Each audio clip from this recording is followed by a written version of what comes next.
capitoni e tutti i venerdì mi rompere i bocconi. Ma ora basta, sette peccati, oggi arrangiate con pezzi baccalà. Domani sera va in giudicando un pesuzzo, ma va a capire che mi te piscano un merluzzo. Così tu sazia finalmente campi in pace. Certo pupisce disgraziata ti piaci. Non ti interessa se si c'è con la ricciola. C'ho pesantuno un calamaro e cavagnola. Perché è importante che domani fare peso.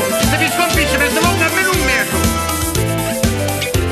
Ora tu così, ora tu così. Non ti aspetti, sai che oggi è giovedì. Quando tua mamma piglia pensioni, con l'aumento che ci piglia Berlusconi, 600 euro non sono tanti, la piglia e poi ti porto al ristorante. Se mangia pizza, 8 calzoni, tanto pagano chi denaro e la pensioni. Ma tu mi dici che i calzoni hanno apertura e preferisci meglio un con la tettura. Ora chiamiamo cameriere e ordiniamo, intanto mangio tu solo che non sanno. Felice se per caso c'è quello non c'esti, ma porta naso piscio come esti. Un po' pulito senza spine e senza l'osso, per te non piscio con un bello bello rosso.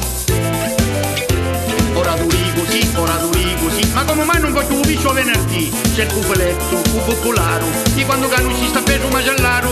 Non è per caso che mi capisci, e preferisci la carne sua e non mi pisci. State attenta, che tu che fai, se fai macelleria di peso sono guai. Ma tu mi dici il cupeletto non ti garba, e puoi mangiare ancora il secolo che barba. Sono d'accordo non cambiare più pietanza, mangiando carne prima o poi